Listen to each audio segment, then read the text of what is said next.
اب اس کے بعد ایک موضوع ہے دعوت کا کام کیسے کریں۔ اس موضوع پر ایک اہم خطاب ہوگا۔ پونا سے تشریف لائے ہمارے مہمان خطیب محترم ابو زید ضمیر حفظہ اللہ کا میں قبل اس کے کہ آپ کو دعوت خطاب دوں، میں اپنے ان تمام بھائیوں سے جو ابھی تک مسجد میں تشریف نہ لا سکے ہوں یا ادھر ادھر بیٹھے ہوں، برائے مہربانی وہ مسجد کے اندر تشریف لے آئیں، اور میں اپنی خواتین سے بھی گزارش ہے کہ ان کے لیے مسجد کے پہلے منزلہ پر پردے کا معقول انتظام کیا گیا ہے، آپ بھی جلد از جلد تشریف لائیں۔ میں بڑے ہی ادب کے ساتھ محترم ابو زید ضمیر حفظہ اللہ سے گزارش کروں گا کہ آپ تشریف لائیں اور اپنے خطاب سے ہم سامعین کو مستفید فرمائیں۔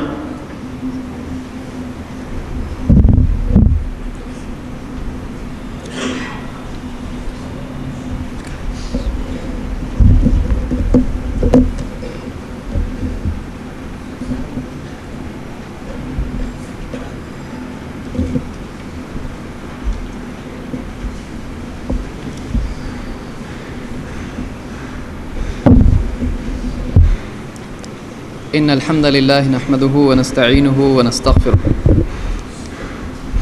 ونعوذ بالله من شرور انفسنا ومن سيئات اعمالنا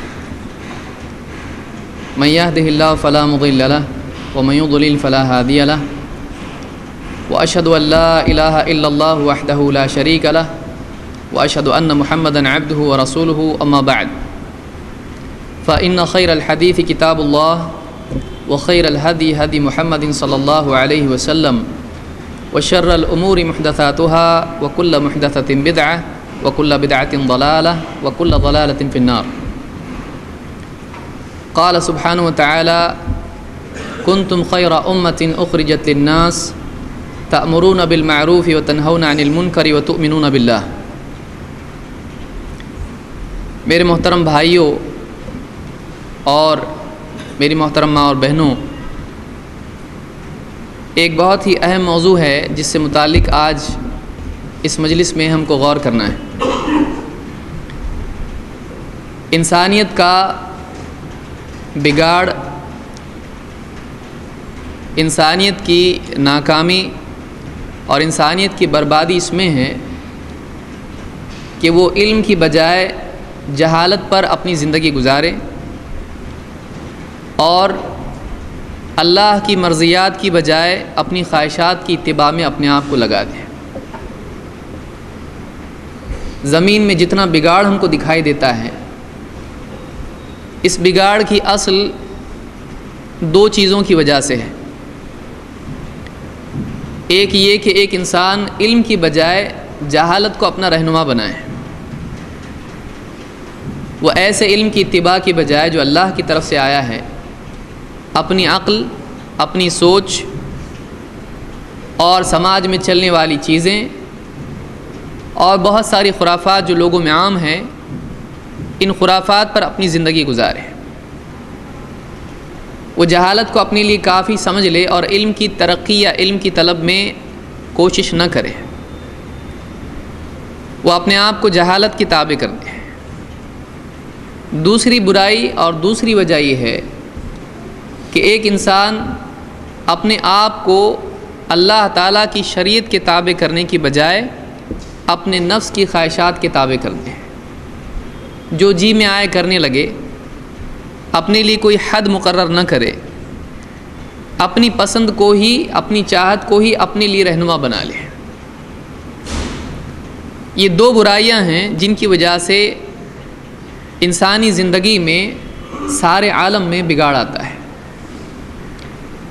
انسانیت کا بگاڑ، انسانیت کا فساد اس سے نہیں ہے کہ لوگوں میں ٹیکنالوجی کی ترقی نہ ہو، دنیاوی علم کی ترقی نہ ہو۔ اصل بگاڑ یہ نہیں ہے، بلکہ بعض اوقات دینی علم اور اللہ تعالیٰ کی شریعت کی پابندی کے مزاج کا نہ ہونا، اس کے ساتھ جب دنیاوی علوم جمع ہو جائیں اور دنیا کی ترقی جمع ہو جائے، ٹیکنالوجی کی ترقی اس کے ساتھ آ جائے، تو انسانی سماج میں بگاڑ اور زیادہ ترقی کرنے لگتا ہے۔ اور اس کو سمجھنے کے لیے ہم کو کسی اور دور کی دیکھنے کی ضرورت نہیں ہے، ہمارا اپنا دور اس بات کا کافی ثبوت ہے کہ آج سے پہلے ایجوکیشن کی ترقی اتنی زیادہ کبھی نہیں تھی. آج سے پہلے ٹیکنالوجی اتنی زیادہ ترقی یافتہ کبھی نہیں تھی. انسانی زندگی کی رفتار جتنی آج ہے، اس سے پہلے اتنی زیادہ تیز رفتاری سے انسان کبھی سفر نہیں کرتا تھا.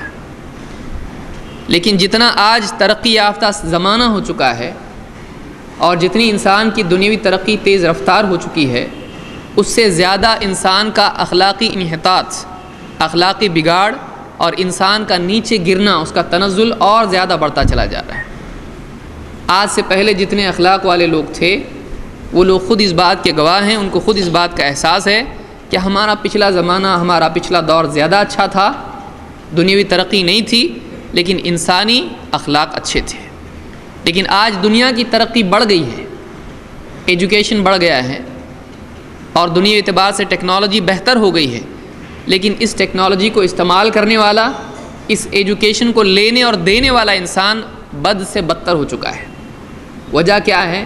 وجہ یہ ہے کہ دنیاوی علوم اور دنیاوی ترقی میں اضافہ ہو چکا ہے، اس میں ترقی ہو چکی ہے، لیکن اس کے لیے رہنما اللہ کی طرف سے آیا ہوا علم نہیں ہے. وہ دین جو اللہ نے انسانیت کی فلاح کے لیے دیا ہے، اگر وہ دین انسانی زندگی سے اٹھا لیا جائے، پھر جتنی دنیاوی ترقی ہوتی چلی جائے گی، چاہے وہ علمی اعتبار سے ہو یا مادی اعتبار سے ہو، اتنا زیادہ انسان اس کو غلط استعمال کرنے والا بنے گا. اگر ٹیکنالوجی آج بڑھتی ہے اور انسان بگڑتا ہے تو یہ بگڑا ہوا انسان اس ٹیکنالوجی کو اپنی خواہشات کے لیے، دوسروں پر ظلم کے لیے اور سماج کے بگاڑ کے لیے استعمال کرے گا. تو چھوٹی ٹیکنالوجی اگر غلط ہاتھ میں چلے جائے تو اتنا فساد نہیں ہوگا، لیکن اگر بڑی ٹیکنالوجی غلط ہاتھ میں چلی جاتی ہے تو ایک آدمی کے بجائے ہزاروں لاکھوں انسانوں کی بربادی ہو سکتی ہے. تو خلاصہ کلام یہ کہ انسان کا کمال دنیا کی ترقی میں نہیں ہے. دنیاوی علوم، سائنس، فزکس، کیمسٹری، بایولوجی یہ اپنی جگہ افادیت رکھتے ہیں، انسان کی زندگی کے لیے اس کا ایک اپنا فائدہ ہے. لیکن سائنس کا علم انسان کو دنیوی اعتبار سے سب کچھ اچھا دے سکتا ہے. وہ اس کے دل کا مادی طور پر علاج کر سکتا ہے کہ خون دل میں جا رہا ہے کہ نہیں جا رہا ہے، وہ دل کے وال وغیرہ صحیح کر سکتا ہے. لیکن یہ علم ایسا نہیں ہے کہ انسان کے دل کو متقی بنا دے. یہ علم ایسا نہیں ہے کہ ایک انسان کو اللہ سے ڈر کے لوگوں پر ظلم کرنے سے روکنے والا بنا دے. یہ وہی علم ہے جو اللہ کی طرف سے آیا ہے. شفاء لما فی الصدور، اللہ تعالیٰ نے دنیوی علوم کو نہیں کہا، اللہ تعالیٰ نے اس علم کو کہا جو اللہ کی طرف سے قرآن کی صورت میں نازل ہوا ہے. تو انسانیت اگر ترقی کر جاتی ہے تب بھی انسان کو اللہ کی ضرورت ہے، تب بھی انسان کو زیادہ ضرورت ہے اس بات کی کہ وہ اس علم کے تابع ہو جائے جو اللہ کی طرف سے رسول لے کر آئے ہیں. آج اس دور میں اگر واقعی دیکھا جائے تو مادی سطح پر مسلمان ویسے ترقی یافتہ نہیں ہے جیسے ایک زمانے میں تھے، بلکہ آج مسلمانوں میں علمی اعتبار سے اتنا تنزل ہے، دنیوی اعتبار سے، کہ رپورٹیں جو نکلتی ہیں اس میں آتا ہے کہ مسلمان بہت پچھڑے ہوئے علم کے اعتبار سے. بہت سی ایسی قومیں جن کو لوگ پچھڑا ہوا سمجھتے تھے وہ مسلمانوں سے علمی اعتبار سے آگے نکل چکے ہیں. لیکن ایک ایسی چیز مسلمانوں کے پاس ہے کہ اگر واقعی مسلمان اس کے حامل اور اس پر عامل ہو جائیں تو مسلمان آج سارے عالم کے لیے خیر بن سکتے ہیں اور خود اپنی ذات میں اپنے لیے بھی اور اپنے سماج کے لیے بھی خیر بن سکتے ہیں. اور وہ دین ہے اور وہ شریعت ہے اور وہ قرآن و سنت کا علم ہے. اگر یہ مسلمان حاصل کرتے ہیں، اس پر عمل کرتے ہیں اور اس کی اشاعت کرتے ہیں، لوگوں تک اس کو پھیلاتے ہیں، تو خود مسلمانوں کے لیے بھی آج ترقی ہے اور اللہ کی نصرت کا ذریعہ ہے. اگر یہ چیز مسلمانوں میں سے نکال دی جاتی ہے، اگر آج ہم اس چیز کو چھوڑ دیتے ہیں تو پھر ہمارے لیے بگاڑ کے اعتبار سے یا بربادی کے اعتبار سے کوئی اب عذر اور کوئی آڑ باقی نہیں رہتی ہے. اس لیے آج کی اس گفتگو میں اسی موضوع سے متعلق کچھ باتیں میں عرض کرنا چاہوں گا. اللہ تعالیٰ مجھے حق بات کہنے کی اور آپ اس کو سمجھنے کی اور قبول کرنے کی توفیق عطا فرمائے. اللہ تعالیٰ نے امت مسلمہ کا شرف بیان کیا تو اللہ تعالیٰ نے یہی بات بیان کی کہ اس امت کے شرف یا خیر امت ہونے کے اعتبار سے اس کی ایک ایسی چیز ہے جس کی وجہ سے اس کو یہ شرف مل رہا ہے. اور وہ چیز کیا ہے؟ وہ خیر کی تلقین کرنا اور برائیوں سے منع کرنا ہے۔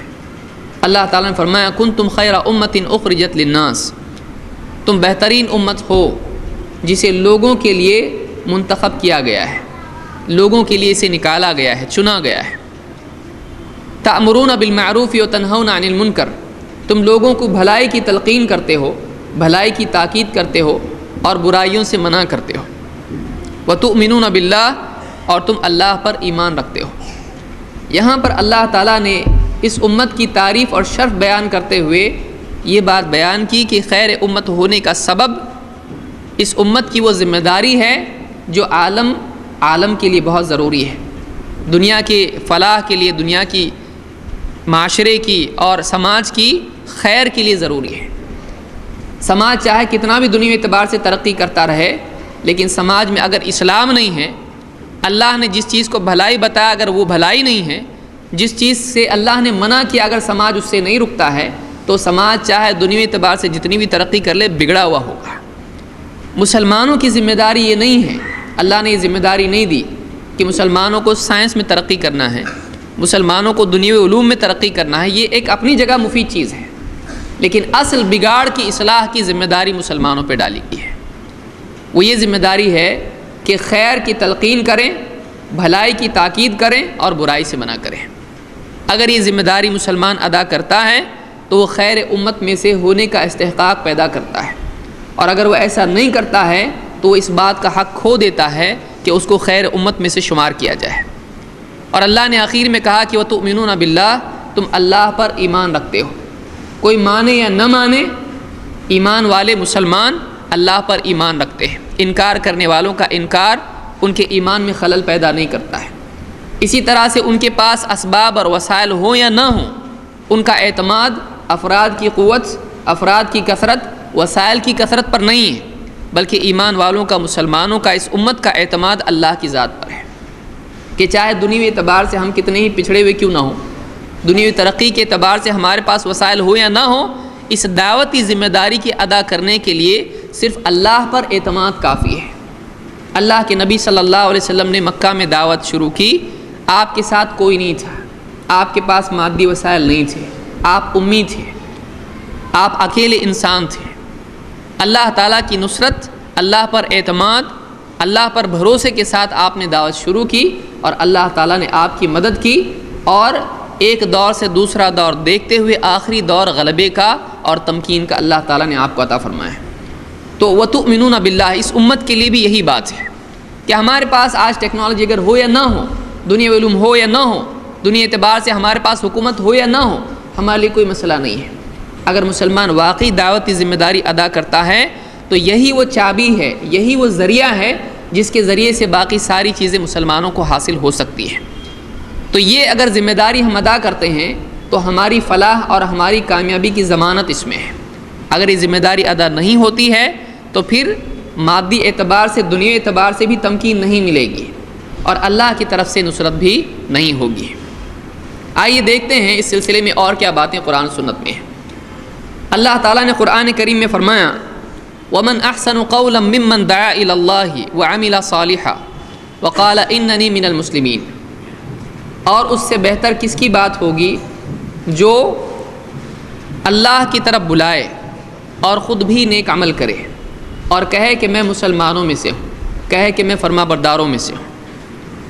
اس آیت میں اللہ تعالیٰ نے کلام کے اعتبار سے بہترین کلام اس بات کو قرار دیا کہ ایک انسان دوسرے لوگوں کو اللہ سے جوڑنے والا بنے، وہ اللہ تعالیٰ کی بندگی کی طرف، اللہ کی توحید کی طرف، اللہ کی عبادت اور اطاعت کی طرف لوگوں کو بلانے والا بنے، وہ خواہشات سے نکل کر ایک انسان کو اللہ تعالیٰ کے حکموں کی تابع داری کی طرف بلانے والا ہو۔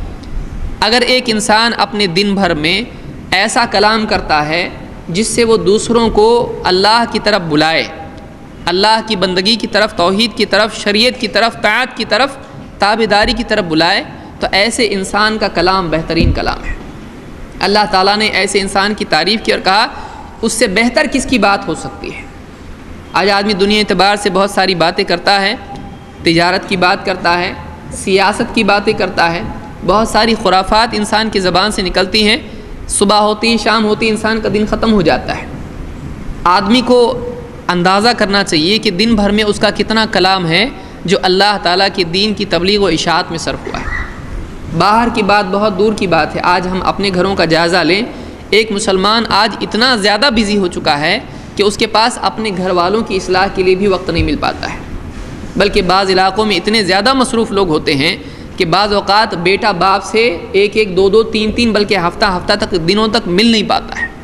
اس کی شفٹ الگ ہے، اس کی شفٹ الگ ہے، بیٹا کیا کر رہا ہے، کالج میں کہاں جا رہا ہے، پڑھ رہا ہے، کینٹین میں جا رہا ہے، فلمیں دیکھ رہا ہے، کیا کر رہا ہے، اس کی دینداری کا کیا حال ہے نہیں معلوم ہوتا ہے۔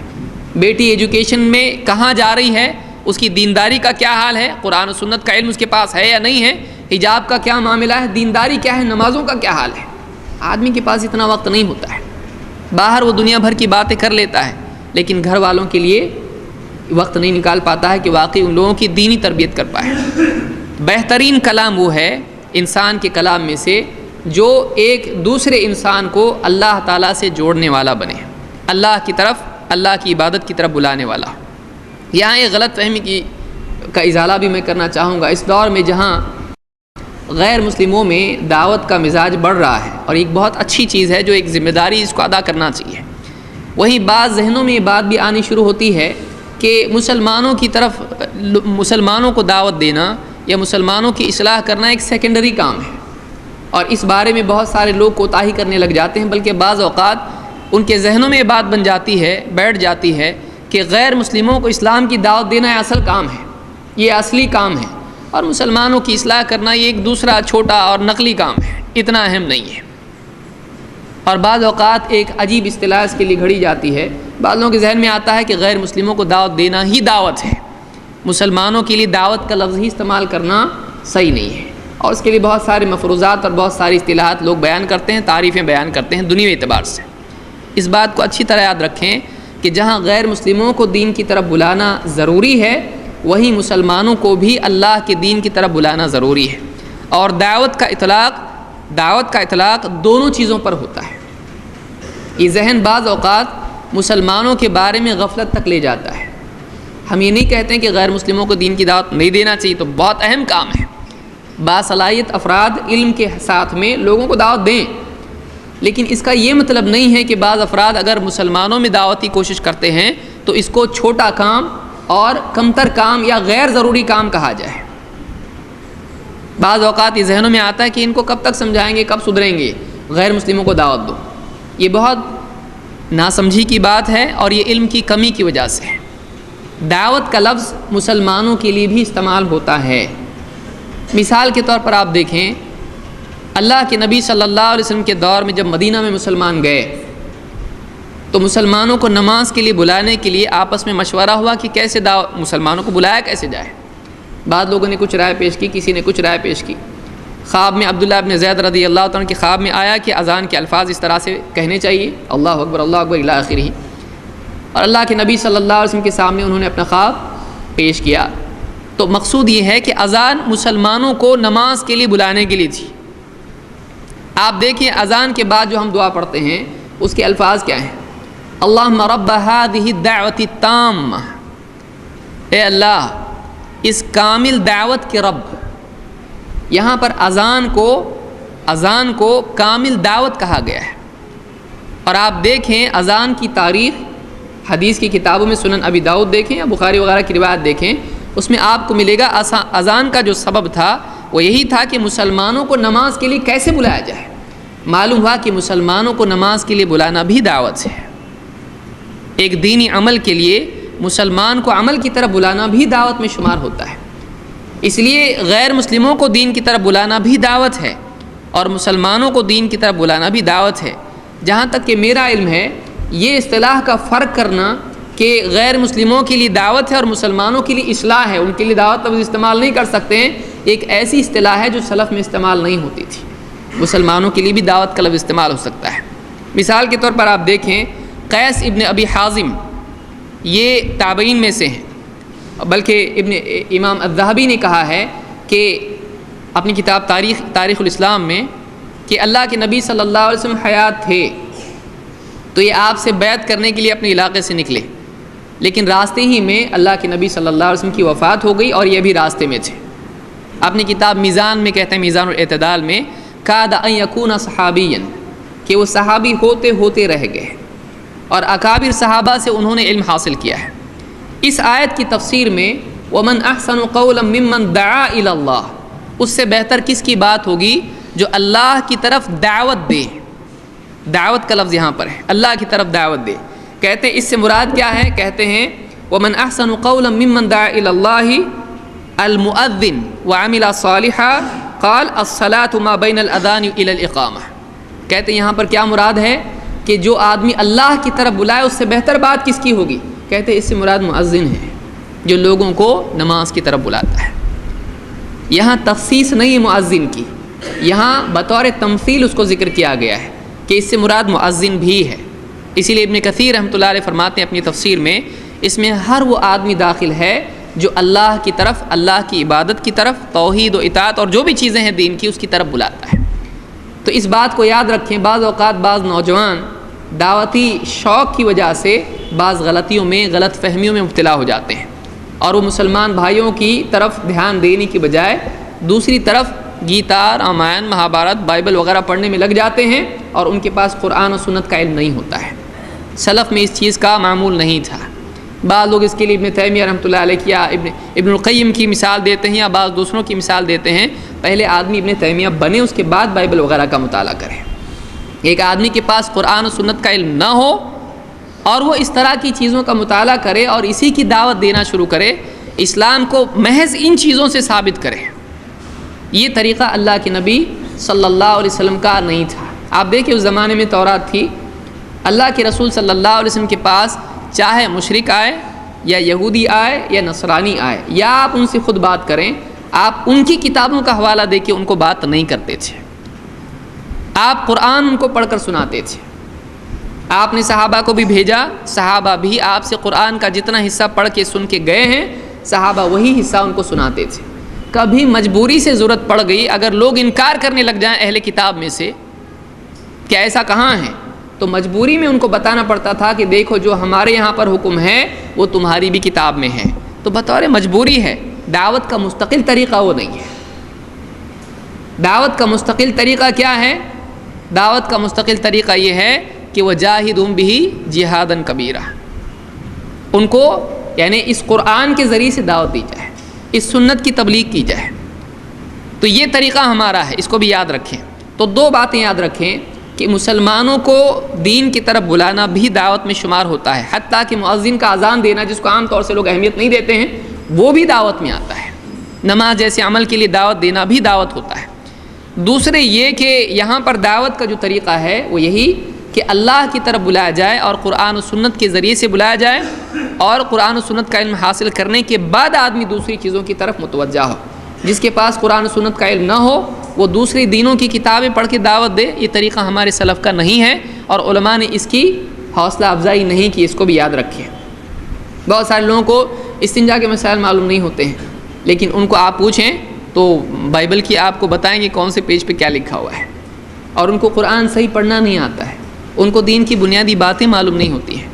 تو ایسا نہیں ہونا چاہیے۔ دین کا بنیادی علم حاصل کرنے کے بعد، پختہ ہو جانے کے بعد، علماء سے اجازت لے کے ایک آدمی اگر اس میدان میں اترتا ہے تو یہ سمجھدار آدمی ہے، ورنہ ایک آدمی کچھ دیر تک دوڑے گا لیکن ٹھوکر لگے گی، گرے گا، اس کو یاد رکھیں۔ تو یہاں پہلی بات یہ معلوم ہوئی کہ دعوت ہر اس عمل کو کہا جائے گا، ہر اس کلام کو کہا جائے گا جس میں ایک بندے کو خالق اور معبود کی طرف بلایا جائے، چاہے وہ مسلمان ہو یا نہ ہو۔ دوسری بات یہ کہ دعوت ایک انفرادی عمل اگرچہ ہے، لیکن اسی کے ساتھ ساتھ ضروری ہے کہ دعات کی ایک جماعت ہو، مستقل افراد ایسے ہوں جن کا وظیفہ ہی یہ ہو، جن کی ذمہ داری مستقل یہ ہو کہ وہ اس کام کے لیے فارغ ہوں، ان کا کام ہی یہ ہو کہ وہ لوگوں کو دین کی طرف دعوت دیں۔ اس سے اصلاً علماء نے کہا کہ وہ لوگ مراد ہیں جو خود عالم ہیں، اس سے اصلاً مراد علماء ہیں جن کا مقصد ہی یہ ہے کہ انسانوں کی گمراہی کا علاج وہ کریں، ان کو گمراہی سے ہدایت کی طرف لے آئیں، کیونکہ اللہ کے نبی صلی اللہ علیہ وسلم نے خود حدیث میں فرمایا انما العلماء هم ورثۃ الانبیاء، کہ انبیاء کے وارث علماء ہیں۔ تو جہاں انبیاء کے علم کے وارث ہیں اسی طرح سے اس علم کی تبلیغ کی ذمہ داری کے بھی وہ وارث ہیں، کیونکہ فی نفسہ ہی علم مقصود نہیں ہے، علم کی اشاعت مقصود ہے۔ تو علماء کی ذمہ داری مستقلاً جیسے انبیاء پر مستقل ذمہ داری ہوتی ہے کہ صبح شام ان کا وظیفہ یہ ہے کہ وہ لوگوں کو گمراہی سے ہدایت کی طرف لے آئیں، اسی طرح سے علماء کی بھی ذمہ داری ہے کہ لوگوں کی گمراہی کے علاج کے لیے وہ کوشش کرتے رہیں۔ ایک مستقل جماعت مسلمانوں میں سے ایسی ہونی چاہیے جو اس کام کے لیے فارغ ہو۔ اللہ تعالیٰ نے قرآن کریم میں فرمایا وَلْتَكُمْ مِنْكُمْ أُمَّةٌ يَدْعُونَ إِلَى الْخَيْرِ وَيَأْمُرُونَ بِالْمَعْرُوفِ وَيَنْهَوْنَ عَنِ الْمُنْكَرِ وَأُولَٰئِكَ هُمُ الْمُفْلِحُونَ وَلَا تَكُونُوا كَالَّذِينَ تَفَرَّقُوا وَاخْتَلَفُوا مِنْ بَعْدِ مَا جَاءَهُمُ الْبَيِّنَاتُ وَأُولَٰئِكَ لَهُمْ عَذَابٌ عَظِيمٌ۔ یہ سورہ آل عمران کی آیات ہیں۔ دو باتیں اللہ تعالیٰ نے ان آیتوں میں کہی ہیں اور بہت قابل غور چیز ہے۔ دعوت کے اعتبار سے دعوتی کام کیسا کرنا چاہیے، اس میں کیا کرنا چاہیے اور کس چیز سے بچنا چاہیے، یہ دونوں چیزیں جاننا ضروری ہے، تبھی جا کے آدمی کامیابی کے ساتھ دعوت کا فریضہ انجام دے سکتا ہے۔ اللہ تعالیٰ نے یہاں پر دو باتیں کہیں۔ پہلی مرتبہ کہا، پہلی آیت میں کہا اور تم میں ایک گروہ ایسا ہونا چاہیے، تم میں کچھ لوگ ایسے ہونے چاہیے۔ امہ یہاں پر افراد کی ایک جماعت کے لیے ہے، تم میں کچھ لوگ ایسے ہونے چاہیے۔ وَلْتَكُمْ مِنْكُمْ أُمَّةٌ يَدْعُونَ إِلَى الْخَيْرِ، جو خیر کی طرف لوگوں کو دعوت دیں، خیر کی طرف لوگوں کو بلائیں۔ دعوت کے معنی پکارنا بلانا کے ہوتے ہیں۔ يَدْعُونَ إِلَى الْخَيْرِ وَيَأْمُرُونَ بِالْمَعْرُوفِ وَيَنْهَوْنَ عَنِ الْمُنْكَرِ، اور لوگوں کو بھلائی کی تلقین کریں اور برائی سے روکیں۔ وَأُولَٰئِكَ هُمُ الْمُفْلِحُونَ، اور یہی لوگ ہیں جو واقعی کامیاب ہونے والے ہیں، فلاح پانے والے ہیں۔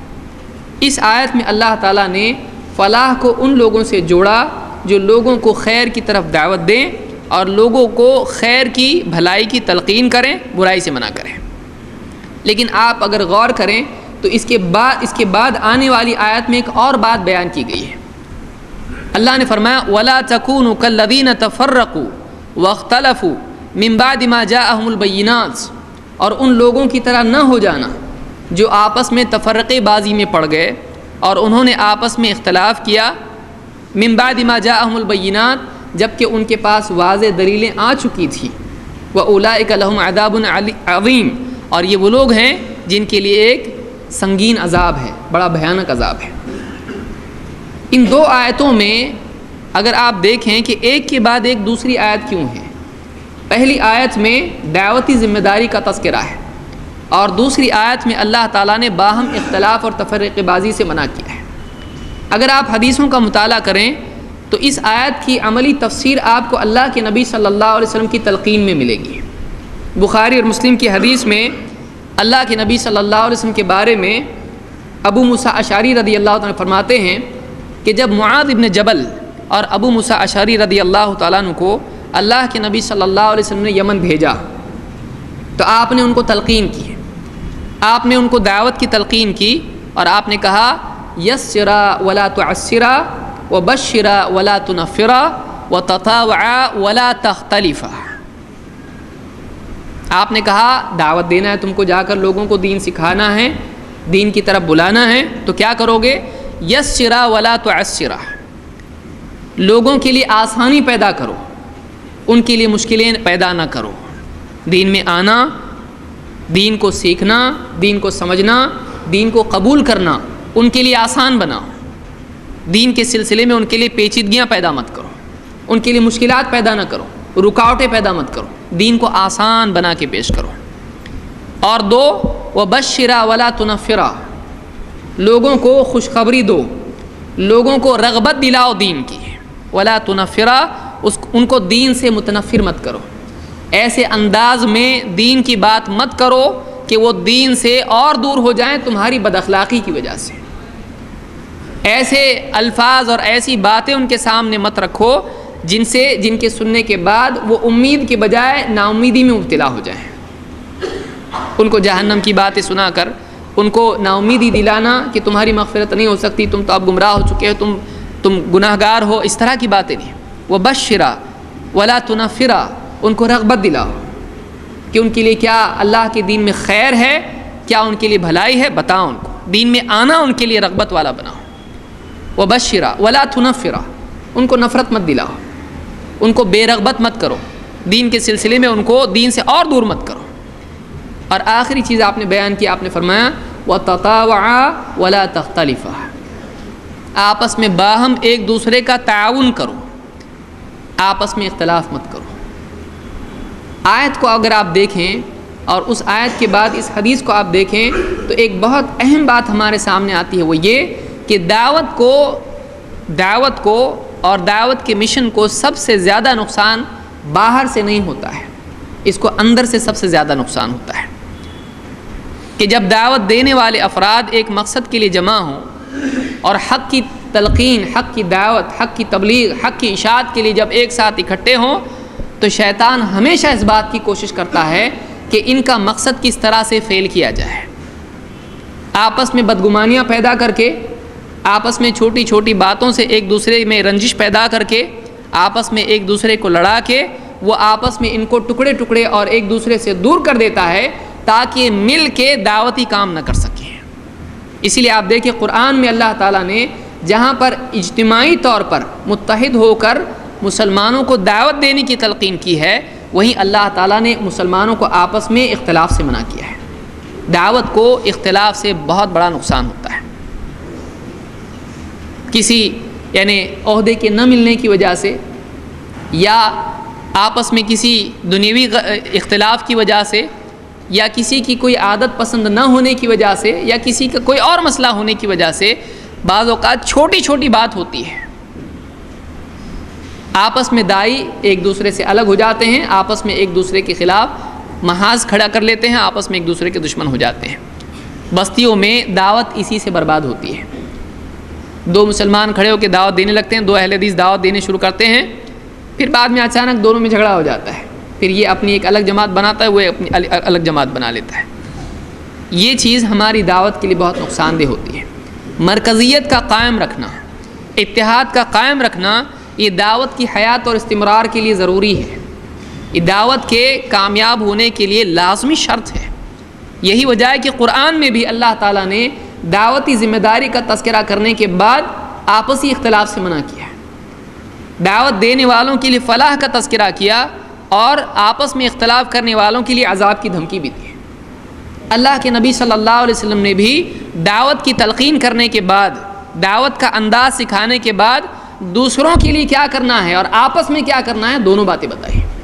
دیکھیے اصول آپ صلی اللہ علیہ وسلم نے تلقین جب کی ہے، ایک اصول بتایا دوسروں کے لیے جن کو دعوت دے رہے ہیں، اور دوسرا اصول بتایا آپس میں داعیوں کے لیے جن کو دعوت دے رہے ہیں، علمی اعتبار سے، سمجھانے کے اعتبار سے دین کو آسان کرو، مشکل باتیں ان کے سامنے پیش مت کرو کہ گھبرا کے وہ کہیں کہ بھائی یہ ہمارا کام نہیں، یہ تو عالم علماء کا کام ہے، بھاگ جائیں، ایسا بھی مت کرو، دین کو آسان بنا کے پیش کرو تاکہ ان کو ایسا لگے کہ دین کتنا آسان ہے، دوسروں نے کتنا مشکل کر کے پیش کیا تھا، دیکھو یہ کتنا آسان دین ہے، اللہ نے کتنی آسانی اس میں رکھی ہے، وہ لوگ دین کے قریب آئیں، ان کو دین سمجھ میں آئے۔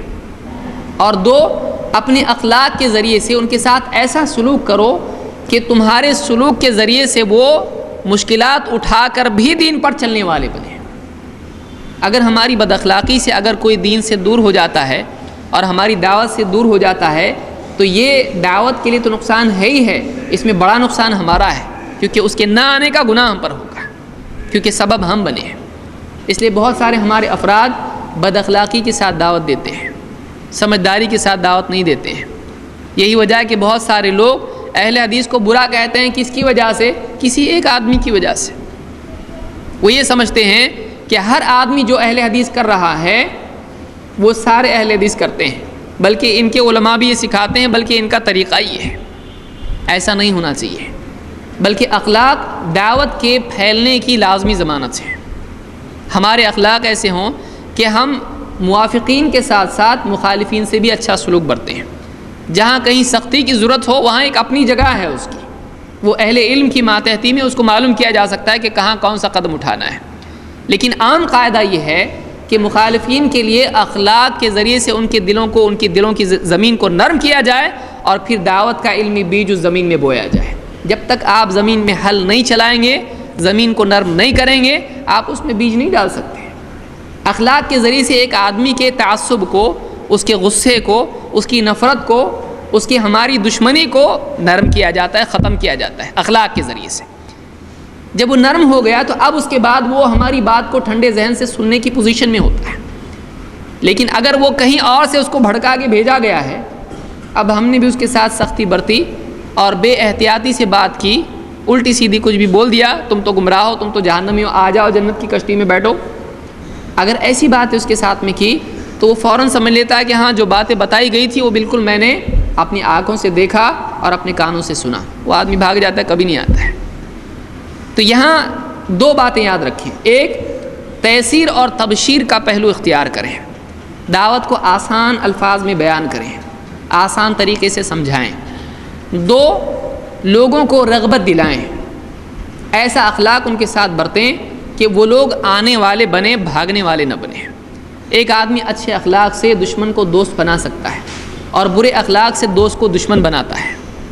اچھے اخلاق سے دشمن بھی دوست بن جاتا ہے اور برے اخلاق سے دوست بھی دشمن بن جاتا ہے۔ اللہ کے نبی صلی اللہ علیہ وسلم کے اطراف صحابہ کا جمع ہونا اور آپ صلی اللہ علیہ وسلم کے لیے ہر قسم کی تکلیف اٹھانا، یہاں تک کہ اپنے سینے کو آپ کی حفاظت کے لیے ڈھال بنانا تیروں کے مقابلے میں، اس کا ایک بہت بڑا سبب اللہ کے رسول صلی اللہ علیہ وسلم کی ہمدردی اور آپ کا اخلاق تھا۔ فَبِمَا رَحْمَةٍ مِّنَ اللَّهِ لِنْتَ لَهُمْ وَلَوْ كُنْتَ فَظًّا غَلِيظَ الْقَلْبِ لَانفَضُّوا مِنْ حَوْلِكَ۔ اللہ کے نبی صلی اللہ علیہ وسلم کے بارے میں اللہ نے فرمایا فَبِمَا رَحْمَةٍ مِّنَ اللَّهِ لِنْتَ لَهُمْ، اے نبی یہ آپ کے رب کی رحمت ہے کہ آپ لوگوں کے لیے نرم بنا دیے گئے ہو۔ اگر آپ سخت دل اور سخت زبان ہوتے تو آپ کے اطراف سے لوگ چھٹ جاتے ہیں، آپ کے اطراف جو لوگ جمع ہیں یہ جمع نہیں ہوتے بلکہ نکل جاتے، چھوڑ کے آپ کو فرار ہو جاتے، چلے جاتے ہیں، چھٹ جاتے ہیں۔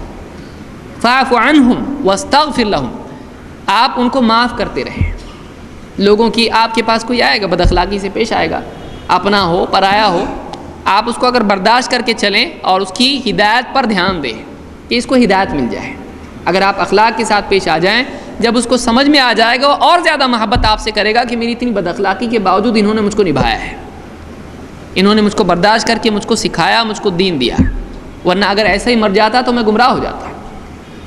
کئی صحابہ بعد کے دور میں اللہ کے نبی صلی اللہ علیہ وسلم کے بارے میں یہی بات کرتے تھے کہ آپ صلی اللہ علیہ وسلم نے نہ مجھ کو ڈانٹا، نہ ڈپٹا، نہ مجھ کو برا بھلا کہا، بلکہ آپ صلی اللہ علیہ وسلم نے بڑی شفقت سے مجھ کو سمجھایا۔ تو یہ اخلاق داعی کا ہونا چاہیے۔ یہی بات اللہ کے نبی صلی اللہ علیہ وسلم نے بھی بیان کی اور یہی بات اللہ تعالیٰ نے بھی بیان کی ہے۔ تو وَلَوْ كُنْتَ فَظًّا غَلِيظَ الْقَلْبِ لَانفَضُّوا مِنْ حَوْلِكَ، اگر آپ سخت دل اور سخت زبان ہوتے ہیں، ظاہر بات ہے سخت زبان ہونا یہ نتیجہ ہے سخت دل کا۔ آدمی کے دل میں دوسروں کے لیے ہمدردی ہو، اگر ایک آدمی گمراہ ہے اس سے دشمنی کر کے وہ ہدایت میں نہیں آنے والا ہے، اس سے نفرت کر کے اس کو ہدایت ملنے والی نہیں ہے، اس کی ہمدردی دل میں ہو کہ یہی آدمی اگر اس کو ہدایت مل جائے تو اس کا بھلا ہوگا اور ہو سکتا ہے اس کی صلاحیت دین کے لیے استعمال ہو تو دین کی اشاعت میں کتنی زیادہ ترقی ہو سکتی ہے۔ اگر یہ صلاحیت مند علمی اعتبار سے ہے، ایجوکیٹڈ ہے، بہت زیادہ آدمی عقل اور فہم کی صلاحیت رکھتا ہے، اگر یہ دین پر آ جاتا ہے، یہی صلاحیت آج جو باطل کے لیے استعمال کر رہا ہے کل خیر کے لیے، حق کے لیے استعمال کرے گا۔ عمر بن خطاب رضی اللہ تعالیٰ عنہ پیٹتے پیٹتے باندی کو تھک جاتے تھے مسلمان ہونے کی وجہ سے، باندی مسلمان ہیں، پیٹتے تھے اور بیٹھتے تھے تھوڑی دیر کے لیے اور اس کو اس کی ہمت توڑنے کے لیے کہتے تھے کہ یہ مت سمجھنا کہ میں رحم کر کے تجھ کو چھوڑ رہا ہوں، بلکہ میں تھک گیا ہوں اس لیے رکا ہوں، پھر اٹھتے تھے خوب پیٹتے تھے اس کو۔ تو اتنے مخالف ہیں، لیکن جب مسلمان ہوئے تو سب سے پہلے مسجد حرام میں نماز پڑھنے کے لیے لے جانے والا کون تھا؟ وہی جو آنے سے روکنے والا تھا وہی لے جانے والا بنا۔ ایسے کئی افراد باطل کی صف میں ہیں، اگر یہ لوگ حق کی صف میں آ جاتے ہیں، صراط مستقیم پر آ جاتے ہیں، اور ایسے لوگ اگر صحیح منہج پر آ جاتے ہیں تو ان کی وجہ سے دعوت کو مزید اور ترقی ہو سکتی ہے۔ ہماری نگاہ اس طرح سے چلنا چاہیے کہ یہ آدمی بہت مخالف ہے، اگر اس کا ذہن صحیح ہو جائے، اگر یہ آدمی صحیح ہو جائے، یہی اس کا جو پاور ہے، یہی جو فورس اس کا استعمال ہو رہا ہے حق کے خلاف، یہی استعمال ہو سکتا ہے حق کے لیے۔ یہ سوچ اگر داعی کی نہیں ہوتی ہے تو دعوت کو فائدے سے زیادہ نقصان ہوگا۔ آپ دیکھیے اللہ کے رسول صلی اللہ علیہ وسلم جب طائف گئے تو وہاں کے لوگوں نے بہت زیادہ بدسلوکی آپ کے ساتھ میں کی ہے، آپ کو بہت ستایا، پتھر مارے اور وہاں کے بدماش لوگوں کو آپ کے پیچھے لگا دیا، یہاں تک کہ بہت ستایا آپ کو، اور آپ ویسے بھی غمگین تھے اور اس سے اور زیادہ غمگین ہو گئے۔ خدیجہ رضی اللہ عنہ کی وفات ہو چکی تھی، ابو طالب کی وفات ہوئی تھی، جو بھی سہارے تھے مادی اعتبار سے اور یعنی قبیلے کے اعتبار سے، سیاسی اعتبار سے، مادی اعتبار سے کوئی سہارا، اب سارا معاملہ یعنی ذاتی زندگی میں بھی آپ بڑے غمگین تھے اور دعوتی اعتبار سے بھی آپ کے پاس جو بھی یعنی سہارے تھے وہ بھی نہیں تھا، وہ سپورٹ نہیں تھا۔ اب ایسے میں آپ نے جہاں سہارے کے لیے یا طاقت کے لیے کوشش کی، وہاں کے لوگوں نے بجائے کم سے کم انسانی اخلاق برتے اور زیادہ بدسلوکی کی۔ جہاں امید انسان کو وہاں بدسلوکی ملے تو اور زیادہ غم ہوتا ہے۔ لیکن اس حالت میں بھی آپ دیکھیں، جب اللہ کی طرف سے فرشتہ آیا، ملک الجبال آیا اور اس نے کہا کہ آپ حکم دیں، اللہ نے مجھ کو پہاڑوں پر متعین کیا ہے، اگر آپ کہتے ہیں تو میں ان کو پہاڑوں کے بیچ میں کچل کے رکھ دیتا ہوں، آپ کہیے۔ اللہ کے نبی صلی اللہ علیہ وسلم نے اس وقت میں فیصلہ ذاتی جذبات کی بنیاد پر نہیں کیا، ان لوگوں کے سلوک کی بنیاد پر نہیں کیا، بلکہ اپنے مقصد کی روشنی میں آپ نے فیصلہ کیا۔ داعی کو ذاتی جذبات کی بنیاد پر فیصلہ نہیں کرنا چاہیے، بلکہ اس کو یہ دیکھنا چاہیے کہ میری ڈیوٹی کیا ہے، میں کیا کام کر رہا ہوں، اس اعتبار سے اپنی سوچ اور اپنے جذبات کو بھی مقصد کے تابع کر دیں۔ واقعی دعوت کامیاب تب ہو سکتی ہے جب دعوت میں لگنے والے افراد اپنے تمام جذبات کو اپنے مقصد کے تابع کر دیں، انفرادی سطح پر، اجتماعی سطح پر، ذاتی زندگی میں، اجتماعی زندگی میں۔ آپ نے اس وقت میں فرشتے سے کہا کہ میں اللہ سے امید رکھتا ہوں کہ اگر یہ نہیں تو ان کی اولاد میں اللہ تعالیٰ ایسے پیدا کرے گا جو اللہ کی عبادت کریں گے اور اللہ کے ساتھ کسی کو شریک نہیں کریں گے۔ تو آپ نے ان کی بدسلوکی سے آپ نے ریاکشن نہیں لیا، آپ نے اس کا غلط یعنی تاثر نہیں لیا، بلکہ آپ نے اس غم کے باوجود یہ رکھا کہ آج نہیں تو نہیں کل یہ لوگ مانیں گے، یہ نہیں مانیں گے ان کی اولاد مانیں گے۔ یہ اگر مثبت مزاج لے کر اگر آدمی چلتا ہے تو دعوت کامیاب ہو سکتی ہے، ورنہ اگر کسی چھوٹی چھوٹی باتوں سے آدمی متاثر ہو جائے تو باہر بھی جھگڑے کرے گا اور اندر بھی جھگڑے کرے گا۔ صبر کا مزاج اگر دائی میں نہ ہو، برداشت اور انتظار کا مزاج اگر دائی میں نہ ہو تو بہت ممکن ہے کہ باہر بھی وہ لوگوں کے ساتھ بدسلوکی کر کے لعنتیں کرنے لگے، ان کو جہنم کی خوشخبریاں دینے لگے، اور لوگوں کے ساتھ بد اخلاقیاں کرنے لگے، اینٹ کا جواب پتھر سے دینے لگے، اور آپس میں بھی چھوٹی چھوٹی باتوں سے فرسٹریٹ ہو کر آپس میں ایک دوسرے سے تعلقات توڑنے والا بنے۔ بہت ممکن ایسا ہو سکتا ہے۔ یہ مزاج داعی کا نہیں ہونا چاہیے، صبر و برداشت والا معاملہ ہونا چاہیے۔ تو یہاں پر اللہ تعالیٰ نے ایک بات کہی، وہ یہ کہ مسلمانوں میں مستقل افراد ایسے ہونے چاہیے جو دعوت کی ذمہ داری کو اپنا مقصد بنائیں، اور ان لوگوں میں خاص طور سے ان لوگوں میں باہم اختلاف نہیں ہونا چاہیے۔ ایک سوچ، ایک مقصد اور ایک پوائنٹ پہ اگر ساری طاقت لگتی ہے تو کام زیادہ ہو سکتا ہے اور صحیح ہو سکتا ہے۔ کوئی آدمی کہیں سوچ رہا ہے، ایک آدمی دوسری طرف سوچ رہا ہے، آپس میں اس طرح کا اختلاف اگر ہو جائے، مقصدیت باقی نہ رہے، مرکزیت باقی نہ رہے، ایک لکیر پر اور ایک نقطے پر اگر مل کے سب لوگ کام نہیں کرتے ہیں تو پھر ایسی کوئی تحریک کامیاب نہیں ہو سکتی، ایسا کوئی مقصد حاصل نہیں ہو سکتا ہے۔ یہ ہم کو اہل حدیث کو بہت یاد رکھنا ضروری ہے۔ بعض اوقات ہمارے یہاں کیسا ہوتا ہے، ہر آدمی ایک مجتہد ہو جاتا ہے اور وہ کہتا ہے قرآن حدیث بس، علماء کچھ بھی نہیں ہے۔ تو اب یہ خود ایک مجتہد ہے، یہ ابو حنیفہ، یہ امام شافعی ہے، یہی مالک ہو گیا ہے۔ اب جو جی میں آیا اس کے وہ کرنا شروع کر دیتا ہے۔ ذمہ داروں سے، علماء سے پوچھنے کی ضرورت محسوس نہیں کرتا ہے، جو اس کی سمجھ میں آیا ہے وہی صحیح ہوتا ہے۔ بلکہ بعض اوقات دوسرے اگر سمجھانے لگیں ایسا نہیں ایسا کرنا چاہیے تو ان کی بات سمجھ میں نہیں آتی ہے، ان کے خلاف دل میں برائیاں پیدا ہوتی کہ ہم کرنا چاہتے ہیں، ہم کو روک رہے ہیں، ہم کرنا چاہتے ہیں، ہم کو روک رہے ہیں۔ یاد رکھیے، جذبات سے زیادہ قیمتی چیز تجربات ہیں۔ بعض اوقات عمر کی ایک سطح پر جو باتیں سمجھ میں نہیں آتی ہیں وہ تجربے کی بنیاد پر بعد میں سمجھ میں آتی ہیں، لیکن نقصان کے بعد نقصان کی بھرپائی نہیں ہو سکتی ہے۔ اس لیے ایک سوچ کے ساتھ اگر ذمہ دار کوئی بات طے کرتے ہیں، سب مل کر اس کو مان لیتے ہیں اور آگے بڑھتے ہیں تو کشتی چل سکتی ہے۔ لیکن ہر مرتبہ کسی فیصلے سے اگر کوئی ناراض ہو کے چھوڑ دے، الگ ہو جائے، تو پھر قافلے میں کوئی بچیں گے؟ کچھ دنوں کے بعد سب ایک ایک کر کے ہٹ جائیں گے۔ یہی ہوتا ہے ہر علاقے میں کہ لوگ اپنی سوچ کو ترجیح دیتے ہیں، جو بھی فیصلہ اجتماعی سطح پر ہوتا ہے اس پر وہ سوچتے ہیں کہ جو میں رائے دے رہا ہوں وہی ہونا چاہیے۔ ایسا کسی بھی تحریک میں، ایسا کسی بھی مشن میں نہیں چلتا ہے۔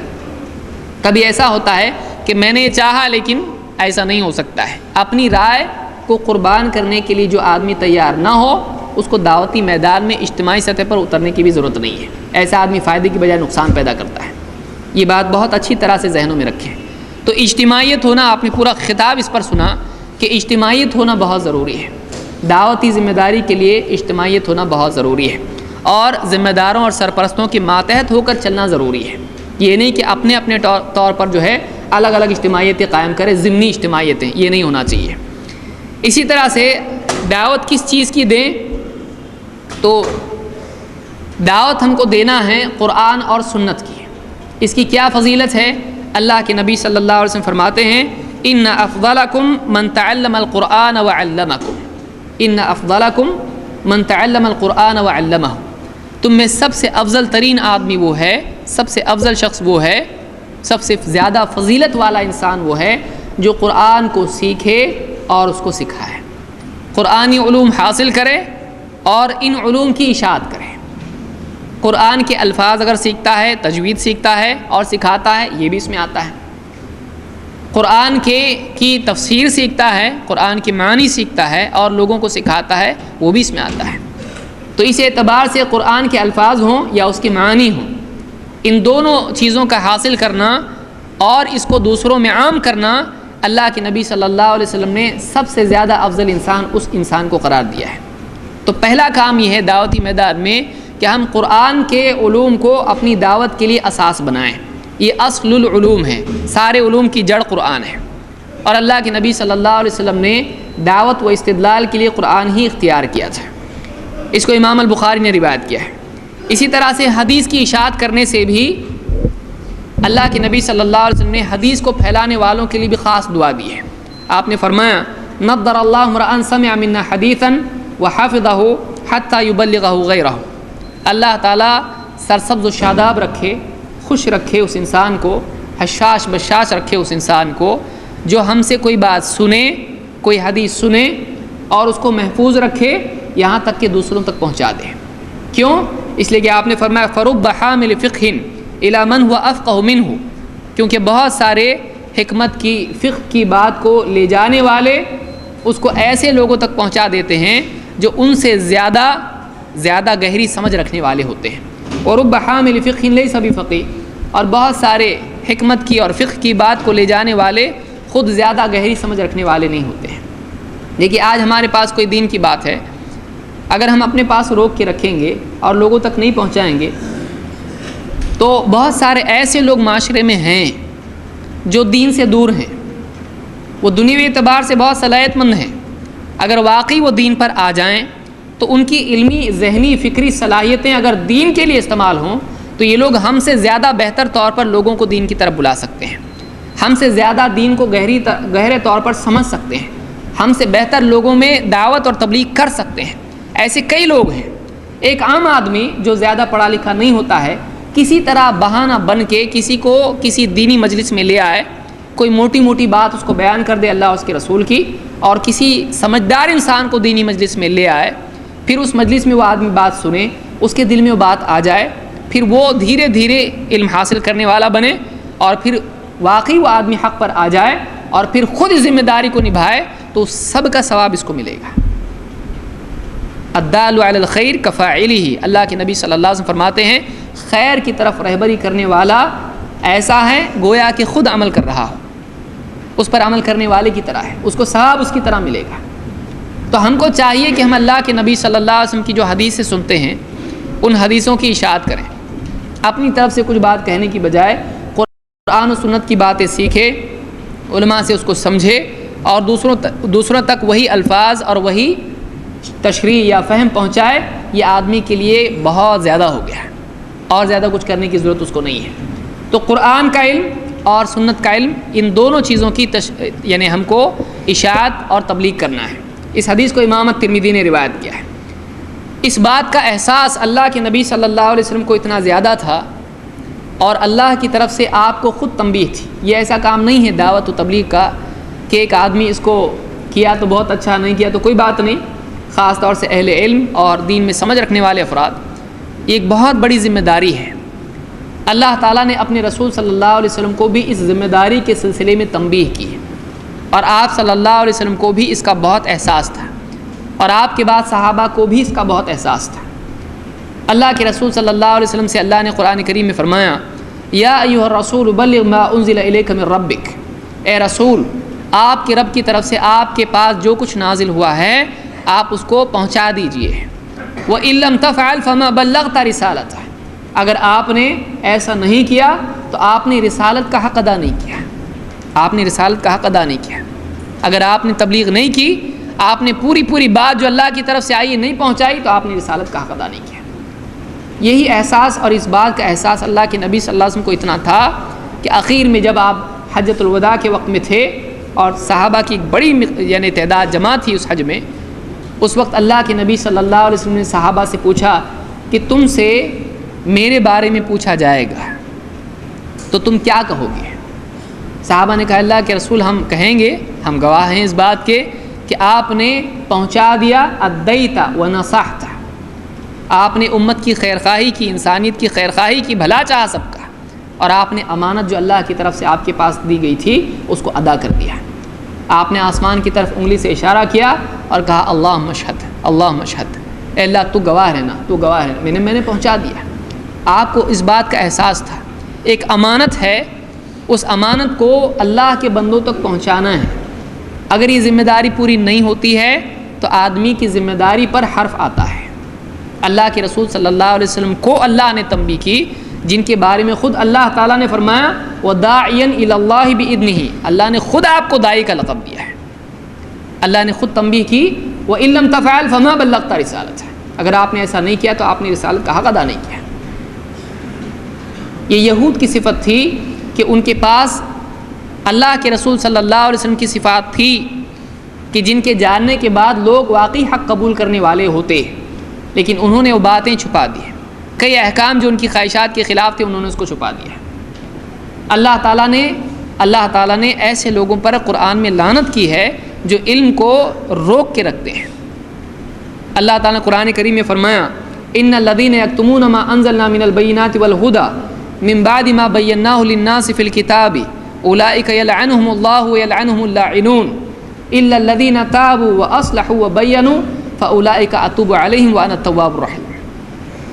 وہ لوگ جو چھپاتے ہیں جو بینات، دلیلیں اور ہدایت ہم نے نازل کی ہے، ما انزلنا من البینات والہدی، جو دلیلیں اللہ نے نازل کی ہے، جو آدمی دیکھتے ہی حق قبول کر لے، حق کی سچائی کی دلیلیں اس میں ہیں، اور رہبری جو اللہ کی طرف سے نازل ہوئی ہے، ہدایت اللہ کی طرف سے نازل ہوئی ہے، اس کو چھپاتے ہیں جبکہ ہم نے کتاب میں اس کو واضح کر دیا ہے۔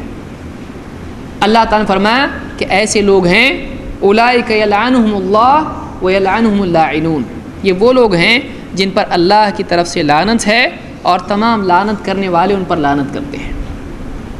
اہل علم نے اس آیت کے ضمن میں فرمایا، ابن کثیر نے بھی لکھا ہے کہ یہ اس کے بالمقابل ہے جو علم کی تبلیغ کرے اور تعلیم کرے۔ آپ دیکھیے حدیث میں کیا آیا ہے کہ خیر کی تعلیم دینے والا، اس کے لیے تمام مخلوقات مغفرت کی دعا کرتی ہیں، اللہ کی طرف سے رحمت کی اس کے لیے دعا کرتی ہے تمام مخلوقات، یہاں تک کہ خیر کی تعلیم دینے والے کے لیے سمندر کی مچھلیاں تک مغفرت کی دعا کرتی ہیں، لیکن اس کے لیے فرشتے پر بچھاتے ہیں طالب علم کے لیے۔ تو علم میں مشغول ہونے والا اور علم کی اشاعت کرنے والا، ان کے ساتھ خیر کا معاملہ ہوتا ہے۔ علم کو پھیلانے والے کے لیے فرشتے یعنی اس کے لیے سمندر کی مچھلیاں اور تمام مخلوقات اس کے لیے دعا کرتی ہیں، لیکن اس کے بالمقابل جو علم کو چھپاتا ہے، جس کو عام کرنا لازم ہے، ایسے علم کو چھپاتا ہے، تو ایسے پر تمام مخلوقات لعنت کرنے والے سب لعنت کرتے ہیں، وہ مغفرت کی بجائے، رحمت کی بجائے لعنت کا حقدار بنتا ہے۔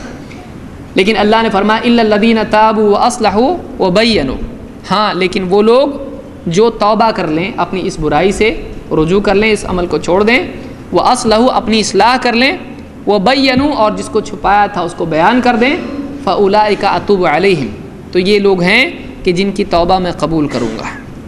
وانا التواب الرحیم، اور میں بڑا توبہ قبول کرنے والا اور رحم کرنے والا ہوں۔ یہ جو آیت ہیں یہ اصلاً یہود کے بارے میں نازل ہوئی ہے، جو اللہ کے رسول صلی اللہ علیہ وسلم کی صفات جو تورات میں اللہ تعالیٰ نے بیان کی تھی اس کو چھپاتے تھے کہ کہیں لوگ ان کو ماننے نہ لگ جائیں اور ہماری گدی چھین نہ جائے۔ لیکن آپ دیکھیں گے اس آیت سے صحابہ نے اس بات پر استدلال کیا ہے کہ دین کی اشاعت کرنا چاہیے، نہ صرف قرآن کی بلکہ حدیث کی اشاعت کرنا چاہیے۔ اس کی زد میں مسلمان بھی آ سکتا ہے، وہ مسلمان جو واجب علم کو لوگوں سے چھپائے ہوئے ہیں۔ آج ہمارے پاس کتنی ساری چیزیں ہیں، ہم اپنے اوپر قانے ہو کر بیٹھے ہیں کہ بھائی ہم تو اہل حدیث ہو گئے، ہم کو سب معلوم پڑ گیا، قرآن و سنت کا علم ہمارے پاس ہے، اب ہمارے لیے کافی ہے، اور ہم لوگوں کو بیان نہ کریں، لوگوں تک نہیں پہنچائے، تو یہ بہت بڑی ذمہ داری ہے۔ یہ ہمارے لیے آخرت میں پکڑ کا ذریعہ بن سکتا ہے، خصوصاً ایسے افراد کے لیے جو اس بات کی صلاحیت رکھتے تھے کہ لوگوں تک دین کی بات پہنچائے صحیح طریقے سے۔ ابو ہریرہ رضی اللہ تعالیٰ نے ایک مرتبہ کہا، ان الناس یقولون اکثر ابو ہریرہ، لوگ کہتے ہیں ابو ہریرہ بہت حدیث بیان کرتا ہے۔ جب دیکھے جب حدیث بتاتا ہے، ہر چیز میں حدیث بتاتا ہے، 5000 حدیثیں ان کی ہیں، اب ہیں ان کے پاس تو بیان کریں گے۔ تو لوگ کہتے ہیں کہ ابو ہریرہ بہت حدیث بیان کرتا ہے، حدیث بیان کرنے میں بہت زیادتی کرتا ہے۔ اکثر ابو ہریرہ کہتے ہیں ولولا آیتان فی کتاب اللہ ما حدثت حدیثا، کہتے ہیں کہ اگر 2 آیتیں اللہ کی کتاب کی نہ ہوتی تو میں ایک بھی حدیث بیان نہیں کرتا۔ اگر 2 آیتیں اللہ کی کتاب میں نہ ہوتی تو میں ایک بھی حدیث بیان نہیں کرتا۔ یعنی احتیاط کا تقاضا اتنا ہے کہ مجھ کو خود احساس ہے کہ احتیاط ہے، نہیں بولنا چاہیے، ہو سکتا ہے نبی کے بارے میں بولنے میں کچھ غلطی ہو جائے۔